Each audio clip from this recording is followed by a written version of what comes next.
Welcome to Biz 113, Introduction to Business. Today we're going to be discussing the language of business and economics. So, when we start talking about any new concept, we have to talk about the vocabulary because every institution or career has its own vocabulary. So, this PowerPoint will primarily serve as a general introduction to the vocabulary of what we use in business and economics. So, a business is any activity that provides goods or services to consumers for the purpose of making a profit. Profit is the amount of money remaining after total costs are deducted from income. Nonprofit businesses are established to provide social or educational services. These organizations function in the same way as a business, but their mission does not focus on profit. When a nonprofit business earns more money than they spend on expenses, this is called contribution, and it is generally poured right back into the business for the next year, the next quarter's business actions and activities, or if it's a charity, donations. So here are a few examples of for-profit organizations that you may be aware of. Over here on the left, we have Google, which is owned by Alphabet, and that's a whole long story, but if you're interested, it's how Google managed to diversify. Amazon, Apple Computers, all the way over here on the right, and then in here are a bunch of other very popular companies that are for-profit. DuPont, which comes out of Delaware, Coca-Cola, GM, 3M, HP, and so on. So, all of these companies have one goal, and that is to make a profit. Then we have nonprofit organizations. And again, these folks, their mission is not about profit as much as helping specific organizations or types of people, and through charitable works, through labor. For example, the American Civil Liberties Union takes legal cases in which the thought process is that the Constitution is being violated on behalf of somebody. The Trevor Project, which helps young lesbian, gay, bisexual, teen, transgenders kind of deal with what it is to be a minority as a young person. Philadelphia Museum of Art, which hopefully you've all heard of. The Disabled American Veterans. And then in the center with our little panda bear is the World Wildlife Fund. So all of these organizations, their goals are to support themselves, but also to support others. So who engages in business? Owners invest money in the business. In the beginning, the owner comes up with the business idea and brings together the money and people needed to turn the idea into a business. Then the employees are needed to work for the company and help it reach its goal. Finally, the customers are needed by the owners and employees for the business to be an ongoing concern, meaning to stay in business, you got to have some customers. Ultimately, the goal of any business is to satisfy the needs of its customers in order to generate a profit for the owners. And again, that profit is your income minus expenses.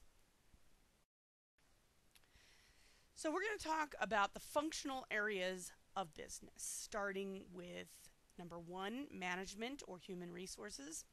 Number 2, operations. Number 3, marketing. Number 4, accounting.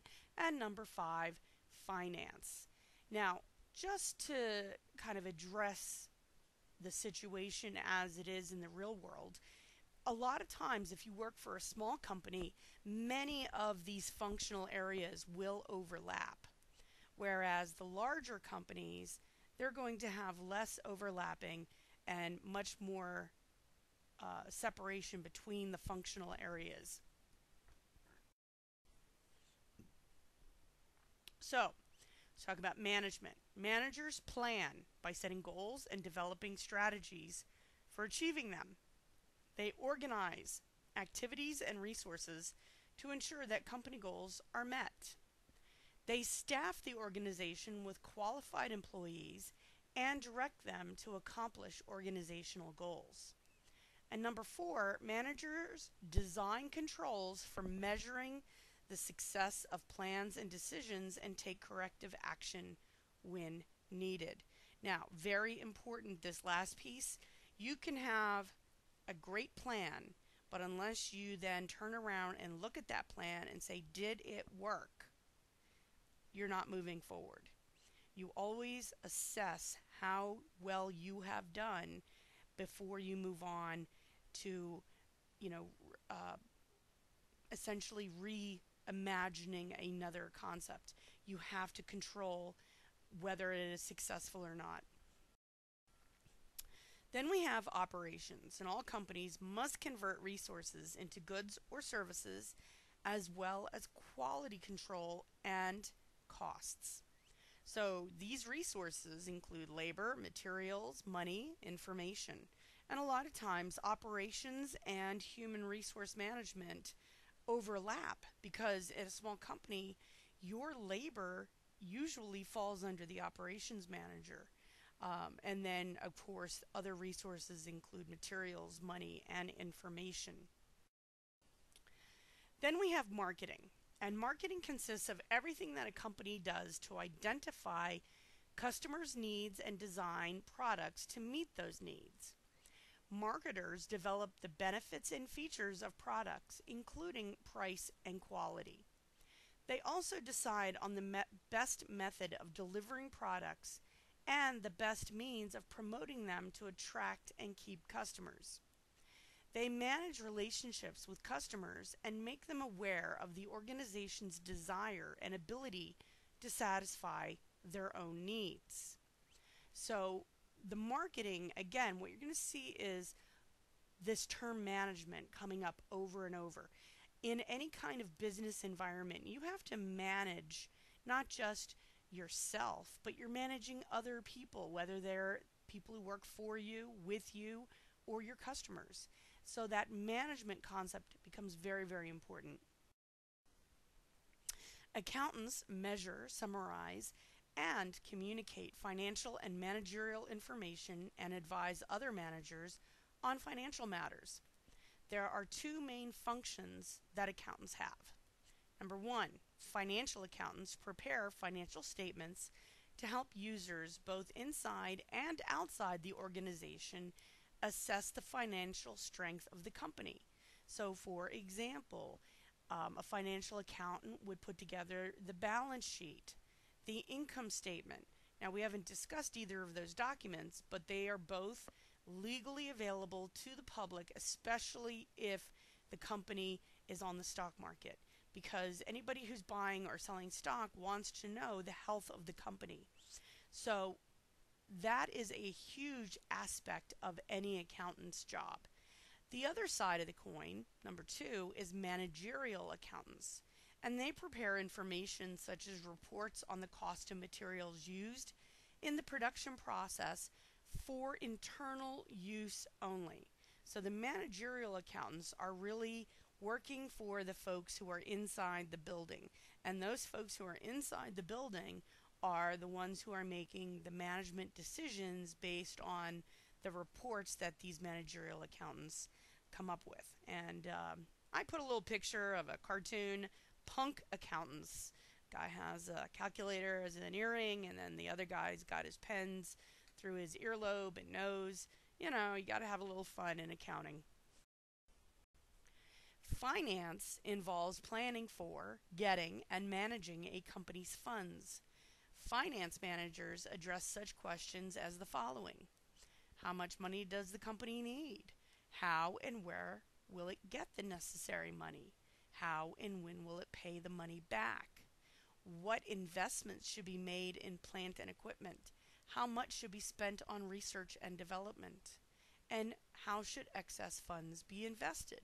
So when you're looking at the finance person, this person is going to read the financial market and say, look, we expect a sharp downturn in business over the next few years because of these external factors. We should slow down on our research and development and start putting some money into upgrading the plant, for example. So, you know, these finance people have to have a very strong background in economics as well as finance. Good financial management is particularly important when a company is first formed because new business owners usually need to borrow money to get started.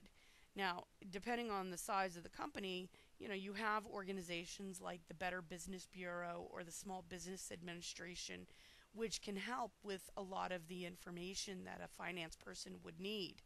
But you need someone who really understands finance. Over here on the right hand side is what happens if you don't have somebody who understands finance. A show of hands. Either we go with Mr. Kelly's restructuring plan or the little guy over here and his pot of gold. So clearly, having someone on board with a strong background in understanding finance or becoming someone who studies finance is a great way to insert yourself into a company if that's something that you're interested in. Now, I mentioned external factors that influence business, and these are the economy. So if the economy is shrinking or if there is problems with the economy. So for example, in 2008, the housing market crashed, which became a domino effect and affected almost every industry out here.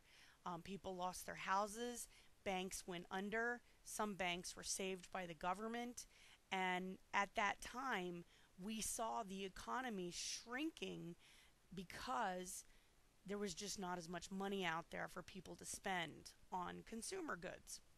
The government has a huge impact. For example, President Trump just put in some trade embargo or trade taxations, and as a consequence, the farmers got very upset because they're saying that the amount of money that they're being taxed is now going to be excessive and they can't sell their goods to China, for example, or India. So the government then turns around and gives the farmers a subsidy, which helps them stay in business. So the government has a huge impact, even though it ostensibly is supposed to only regulate. Consumer trends. One week, leather is in. The next week, you're a horrible person if you're wearing a skin of a cow. So consumer trends will also change. Something like coffee, which 20 years ago you would go anywhere and get a coffee for $1. Now you can go to Starbucks and you can get your pumpkin spice latte with a little bit of cinnamon and soy milk and, $6. The point is that consumers change what they like and companies must keep up. Public pressure to act as good corporate citizens. When negative information comes out about a company, this can oftentimes cause people to stop using that particular product. So, for example, if you had a company that it was revealed did something really bad, like for example, putting poultry or other meat on the market that they knew was tainted with salmonella, that company would be under terrible pressure to fix themselves because this affects everyone. Pretty much everyone except for vegetarians and vegans will eat chicken at some point, and nobody wants to die from eating dinner. That's just a very lame way of looking at the world. So, public pressure can also influence business in a significant way. So we have something called factors of production, and they are used to produce goods and services. These factors of production are also called resources, and they include land or other natural resources, labor, your physical labor, your mental labor. You know, a lawyer may not sweat much, but he's doing or she's doing a lot of work mentally. Capital, including buildings, cash, and equipment. And then finally, your entrepreneurship or your enterprise, which is the idea. You need a great idea to start a business. And if you don't have that, then everything else doesn't matter. So we're going to move on to economics, which we're not going to go too deep into because it is in itself its own wonderful class. But you know, you do need to understand a little bit about economics when we're talking any business concept. So, economics is the study of the production, distribution, and consumption of goods and services. Resources are the inputs used to produce the outputs, which are our goods and services. Household product provide Households provide factors of production, such as labor or resources, but also consume the goods and services. Businesses not only buy resources, but also produce and sell both goods and services. So, really, when we look at the relationship between households and businesses, they're completely related in that circular, you know, someone goes to work at Nabisco, they get their paycheck, they go to the grocery store, they buy Nabisco products, which will then go back to the business, the income. The point being is that when you're looking at economics, you have to remember everything is related to everything else. It is a giant spider web, and one area that breaks, can affect everything else. So, what do economists actually do? They answer these three questions. What goods and services should be produced to meet consumers' needs? In what quantity? When should they be produced? We know pumpkin spice is a very, very, very popular spice for the fall. You do not need to produce that much pumpkin spice in March or April, especially if the pumpkin spice market, the demand crashes. So, these economists say, when do people start drinking pumpkin spice? September. When do they stop drinking pumpkin spice? February. So that's when you're going to make your most pumpkin spice. Number two, how should goods and services be produced? Who should produce them? And what resources, including technology, should be combined to produce them? So again, let's think about a product like sneakers. Nike, many, many years ago, relocated many of their factories to China because it was significantly less expensive to pay labor costs in China and then ship them back to the United States than it would be to have a factory pay American workers and then distribute the shoes. So, in terms of what Nike did, it may seem a little bit uncomfortable, especially if you look down and you see the swoosh on your foot. But the reality is that most companies do this. Apple, most of their products are created in China. And again, it's cheaper to pay people in China than it is in the United States. And China is quite willing to give all kinds of tax breaks to these companies, which makes it really appealing. Finally, number three, who should receive the goods and services produced? How should they be allocated among consumers? So if you are the head of Apple Computers and you are looking to distribute a new cell phone, I don't know, iPhone X, for example, are you going to push that product in areas where people are very, very poor? So when you look at the price tag of an Apple X phone, it's around $1,000. You'd probably say, I don't think so. We're going to focus on big cities. We're going to focus on Hong Kong. We're going to focus on New York City, Los Angeles, Paris, London. These are the cities where people have disposable income and are willing to pay for this exact product. Economic systems can be divided into two different types. First, we have our planned economic system, and this is when the government exerts control over the allocation and distribution of all or some of the goods and services. Communism, in which the economy is one in which the government owns all or most enterprises, central planning by the government dictates which goods or services are produced and how they are produced and who will receive them. So, for those of you who may be a little bit older and remember what it was like when the Soviet Union was a very big player on the world stage, it was a communist area and Russia was its dominant country. And Russia and China are both communist countries, but these governments do not take the rigid control that pure communism demands. When the Soviet Union was in place, things like toilet paper you could get very, very inexpensively, but you would stand in long lines. There was one kind of toilet paper and that was it. One kind of cereal and that was it. So, when we look at modern day economic systems in the 21st century, the economy that comes closest to a true ideal planned economic system would be in North Korea, where the vast majority of people are currently underfed, underweight, and underhyped. So, as you can see, it's probably not the best system. But over here on the right, I have a little blurb about what is communism. The government usually comes into power through a revolution, and in Russia that occurred in the early 20th century. Who controls the government? The state. Who controls the distribution of goods? The state. Who controls the production of goods? The state.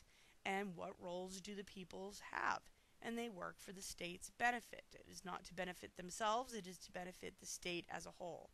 So again, North Korea today, maybe Cuba, but they're changing a little bit. But North Korea for sure uses this economic system.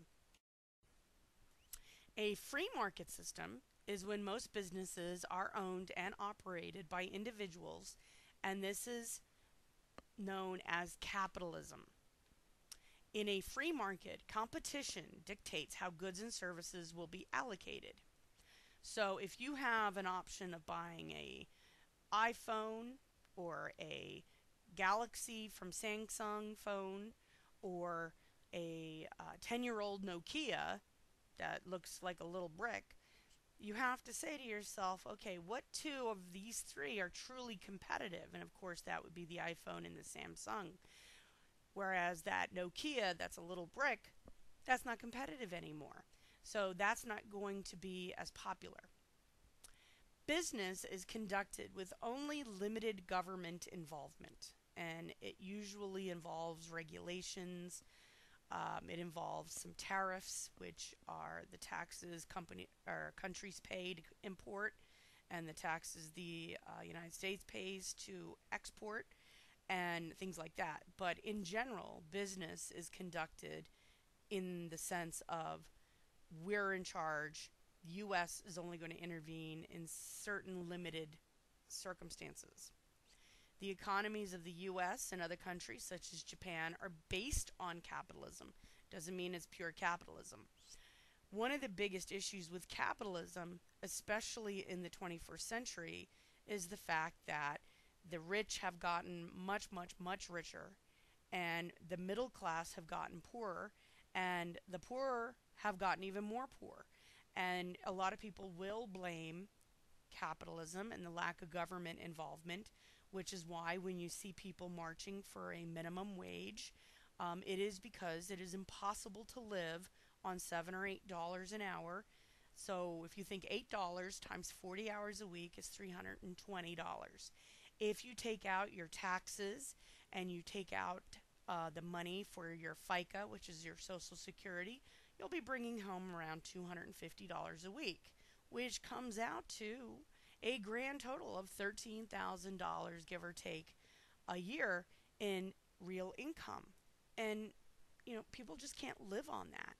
So there are a lot of criticisms about capitalism. We're not going to address them here, but in terms of what's the best, communism or capitalism. Neither one exclusively is the best. Now, you've all probably seen Bernie Sanders on TV, or hopefully you have. He ran for president 2 years ago, and he is a socialist. And a lot of young people today are very interested in socialism. Under socialism, industries that provide essential services, such as utilities, banking, and healthcare, are often government owned, while other businesses are privately owned. Socialist countries include Sweden and Norway.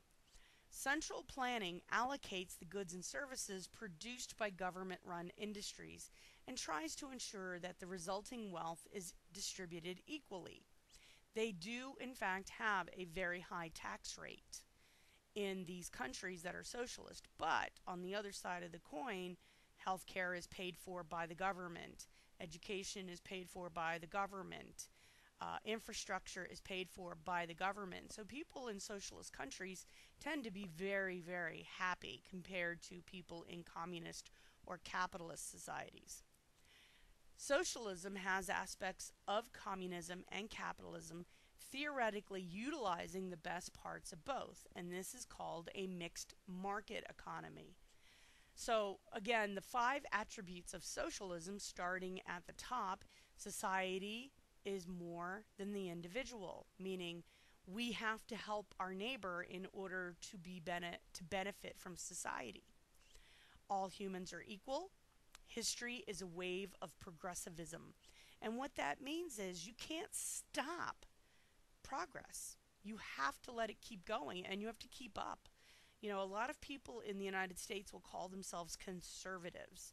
And if you look at that word conservative, you're conserving values that may be outdated. You know, when I was a kid in the 80s, it was still pretty usual for people to wait until at least they graduated high school before they got married. Whereas in the 30s and 40s, a lot of people dropped out of high school and to get married. And, you know, nowadays you're seeing even less people getting married, less people dropping out of high school in terms of the purpose for that. So, you know, progressiveness is part of what we see in history, and this desire to conserve old ways of life is oftentimes misunderstood. You know, birth control, for example, became available to women in the early 70s. And now they're talking about taking birth control away from women if a certain judge gets put on the Supreme Court. And again, you have to ask yourself, is this going to benefit society? Then we have all humans are productive. And finally, human welfare is a societal objective. In other words, for socialism, the person is more important than the profit. In the United States, the profit is more important than the person. So this is kind of a economic system in a nutshell. We have our planned system with communism. They have a high degree of government control and a high level of social services. In a free market system, we have a low degree of government control and a low level of social services. And then somewhere in the middle is socialism.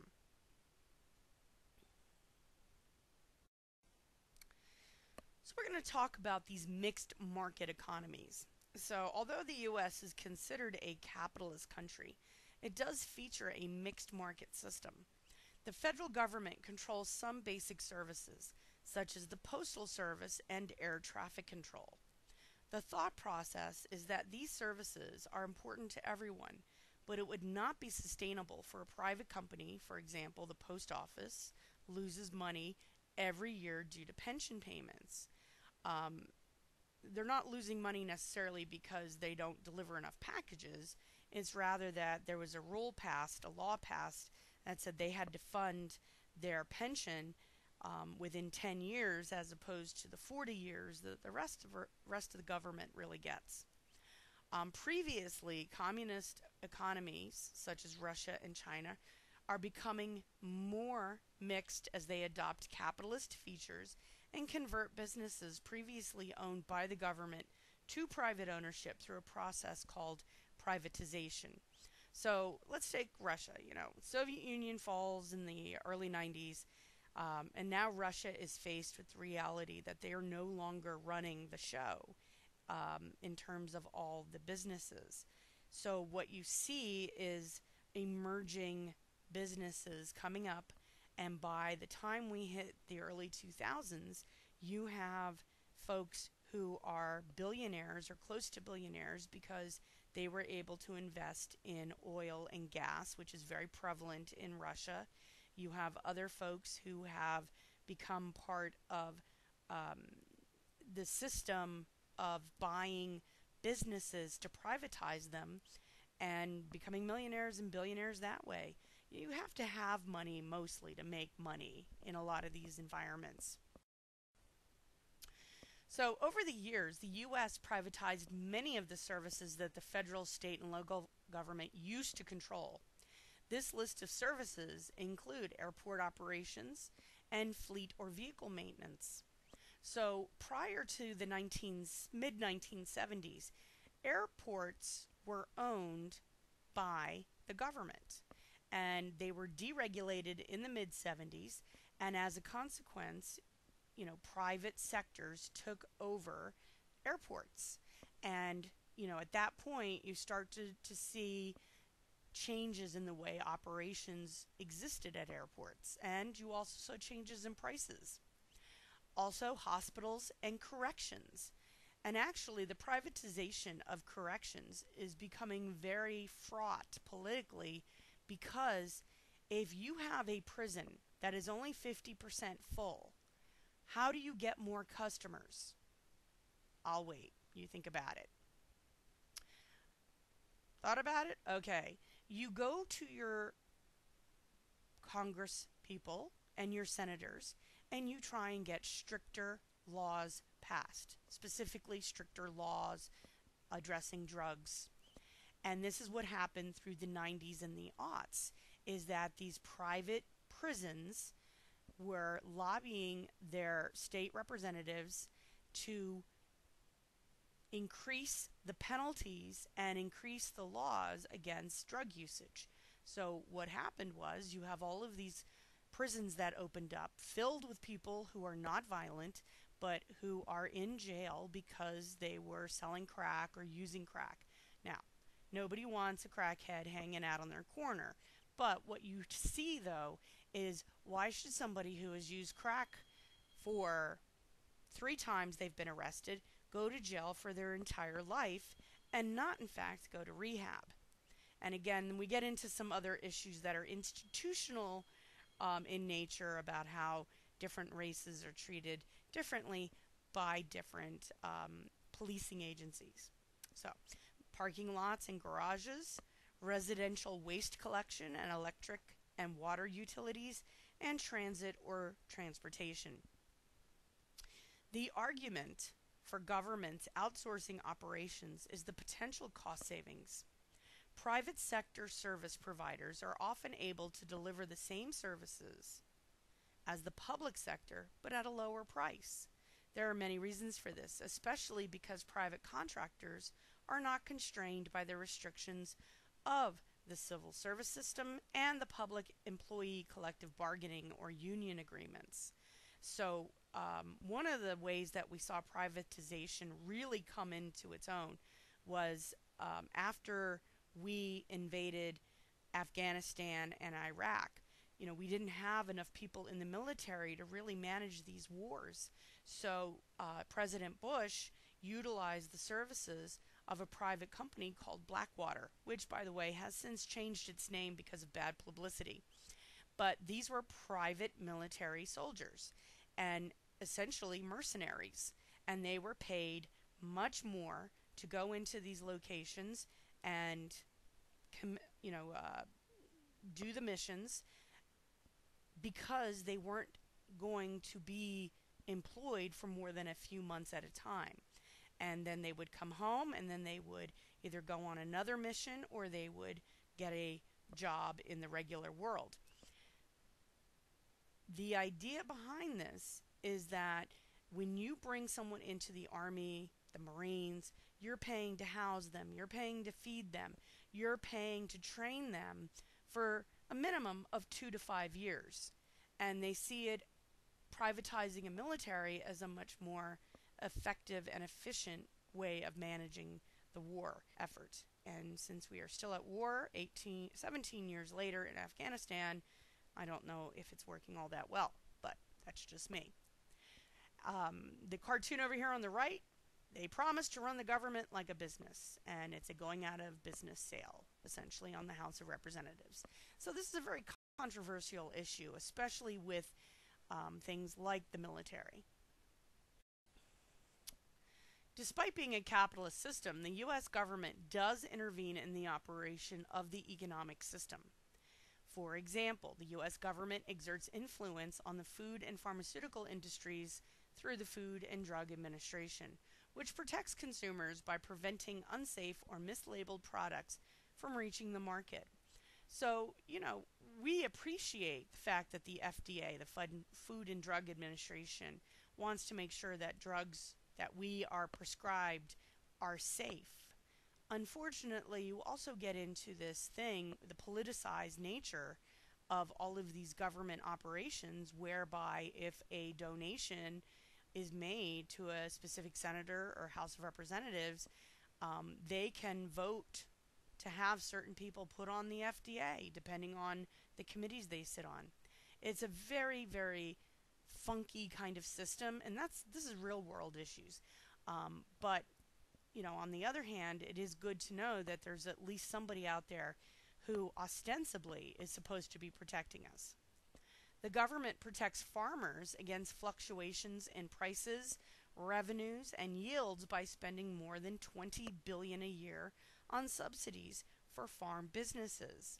When Donald Trump put tariffs on overseas goods, including, the tariffs on goods that we ship to other countries, he ended up having to add $2 billion to the farm subsidies because the farmers were outraged that they wouldn't be making their money. So, who developed this idea of the free market? This is one of those things that everybody has to know. It was initially discussed by Adam Smith in the book The Wealth of Nations, published in 1776. So a lot was going on at the latter half of the 1700s. According to Smith, competition alone would ensure that consumers receive the best products at the best price. He further believed that the invisible hand of competition will make the market work effectively, and therefore government intervention wouldn't be needed to regulate prices or wages. This is called the principle of laissez-faire, leaving things alone. And people who are firm believers in this invisible hand realize that in the real world, you have to have some government intervention, because otherwise greed takes over and all kinds of bad stuff happens. So here's a quote from Mr. Smith. "It is not from the benevolence of the butcher, the brewer, or the baker that we expect our dinner, but from their regard to their own interest." Meaning, the butcher's not putting meat on our table because he loves to do that. He's doing that so that we will pay him. And again, perfect competition is a great idea. So the competition for consumers among businesses is a vital part of our economic system. Economists have identified 4 types of competition: perfect competition, monopolistic competition, oligopoly, and monopoly. What you see on the right-hand side with the system is how it all works together. And remember, at the beginning of this, I said, especially with economics, everything affects everything else. So on the outer rim, you see politics, history, culture, technology. On the internal side, you see institutions, ideology, integration, and industrialization. And all of these things contribute to the economic system that is being put in place in any given country. So let's talk about perfect competition. Perfect competition exists when there are many consumers buying a standard product from numerous small businesses.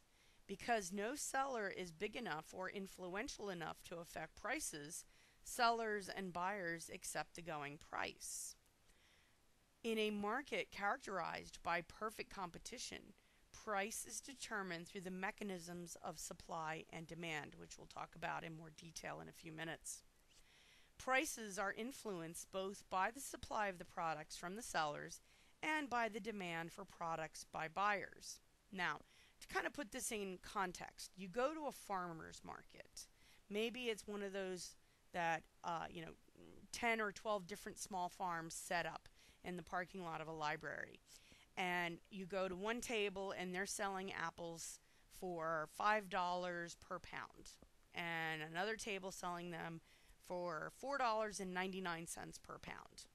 Well, there's really no difference in the price. 1 penny doesn't make a big difference. So that is an environment of perfect competition. The characteristics, as we see in this chart, a homogeneous product, meaning the product doesn't change much. Free entry and exit, it doesn't cost much to get into business. Perfect knowledge of prices and technology. No transportation costs, no artificial restrictions, and large buyers and sellers. Well, the reality is, as you are probably getting, that perfect competition doesn't truly exist. So let's talk about supply and demand. Demand is the quantity of a product that buyers are willing to purchase at various prices. The quantity of a product that people are willing to buy depends on its price. You're typically willing to buy less of a product when prices rise and more of a product when prices fall. So after Christmas, literally the day after Christmas is the day you go out and you buy your wrapping paper for next year, because that $10 a roll wrapping paper is now $2 a roll. Consumers tend to find products more attractive at lower prices, and we buy more at lower prices because our income goes further. Supply is the quantity of a product that sellers are willing to sell at various prices. The quantity of a product that a business is willing to sell depends on its price. Businesses are more willing to sell a product when the price rises and less willing to sell it when the prices fall. Businesses are set up to make profits, and there are larger profits to be made when prices are high. So if you are selling handbags, just regular old handbags, and you can get $10 a piece for them, but if you sew on a Coach sticker or a Michael Kors sticker or a Gucci sticker, you discover you can sell them for $30 a pop instead. And although you're not actually providing the actual product, people are going to make more money on more expensive products even if they sell less. So there's a balancing act that we are looking at here. Under perfect competition, we can find the equilibrium price, which is the point where supply and demand curves intersect. So if the demand is for 500 apples and the price for 500 apples from one vendor is $20 and another vendor is $40, well, the equilibrium price might be here at the $30 range. Keeping in mind that as supply and demand shifts, the equilibrium point will also shift. So if supply goes up, we have a huge amount of apples coming in, the prices will drop. But if we don't have enough apples, the prices will go up. So let's talk about monopolistic competition. And this is where we have many sellers, as we did have under perfect competition. Now, however, they don't sell standard products. Instead, they sell differentiated products, products that differ somewhat or perceive to differ even though they serve a similar purpose. For example, cable TV service. In the Philadelphia area, we have very limited options. We have Comcast, we have Verizon Fios. And, some people try Sling and all those others, but these are the two biggies. If you don't go with one of those, you're not going to get all your channels. Products can be differentiated in a number of ways, including quality, style, convenience, location, and brand name. Perceived differences between the products. Differentiation includes products that are being advertised in such a way as to convince consumers that one product is different from another and better than it. So years ago, there used to be a commercial on TV. It was a blind taste test between Coke and Pepsi. You had all these people saying, oh, I'm a Coke drinker, I know Coke, blah, blah, blah. And then they do the blind taste test and they prefer Pepsi. Well, of course, the whole thing is scripted, and the whole thing is just a marketing tool to say, hey, we're both selling a cola, but we're going to say Pepsi's better, for no other reason than people prefer it. Regardless of customer loyalty to a product, however, if its price goes too high, the seller will lose business to a competitor. So again, let's go back to our Coke and Pepsi.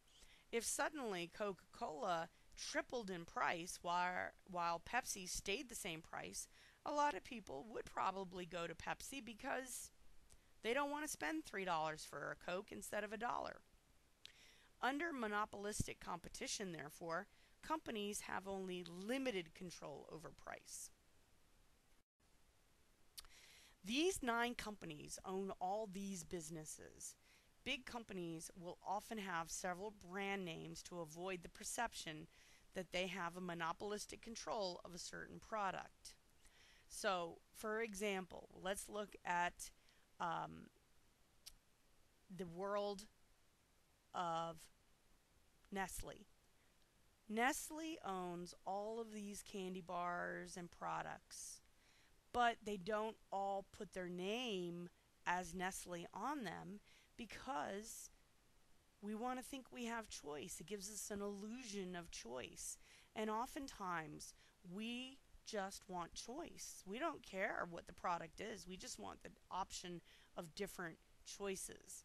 And we're going to be talking a lot more about how these companies diversify and change the names to avoid this perception.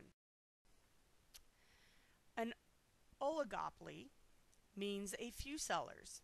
In an oligopolistic market, each seller supplies a large portion of all the products sold in the marketplace. For example, airlines service specific routes. So, if you're going down to Florida from the Philadelphia airport, you got Southwest Airlines, you got U.S. Airways, maybe American Airlines. Those 3, maybe Spirit if you want to fly out of Atlantic City, or one of the other low cost, but there's not a lot. As large firms supply a sizable portion of a market, these companies have some control over the prices they charge. But there's a catch. Because products are fairly similar, when one company reduces prices, others often follow suit to remain competitive. When American Airlines announces a fare decrease, U.S. Airways, United Airlines, and others do likewise. And the same thing on the other side of the coin is when they announce a price increase, others follow because that shows the market is willing. Now, over here on the right-hand side is a chart demonstrating how much of the U.S. market each of these beer firms produce. The InBev has almost 50% of the market. And those are going to be your Budweiser products. But also, under Budweiser, there's a dozen others. And it's not till you get down to Heineken, which has 4%, do you really begin to see how few companies are actually in the beer market that are not owned by a giant corporation. Then we have a monopoly. In a monopoly, there's only one seller in the market. The market could be a geographical area, such as a city or a regional area, and doesn't necessarily have to be the entire country. Natural monopolies include public utilities such as electricity and gas suppliers. Such businesses require such a huge investment that it would be inefficient to duplicate the products that they provide. They inhibit competition, but they're legal because they're important to society. So our sewers, our electricity, these are all really important and they cost a ton of money to start up. So people are going to okay, we're not going to look too hard at this. A legal monopoly arises when a company receives a patent giving it exclusive use of an invented product or process for a limited time, generally 20 years. Now, AT&T operated as a legal monopoly until 1982 because it was deemed vital to have a cheap and reliable phone service for everyone. This is the logo from 1939, the Bell system, and at that time, we didn't have cell phones, we didn't have the internet, we didn't have any of that. You had telegraphs and telephones, and they were new, relatively new. So, a legal monopoly can exist for many, many years until other companies can get into it. And that's what happened in 1982 when it was declared a monopoly and broken up into many, many baby bells. All right, and here are some of the works cited that I discussed in this PowerPoint. If you have any questions, please feel free to text me or email me. If you are not in my class but still have a question or comment, please leave it in the comments below the video. Thank you and have a fabulous day.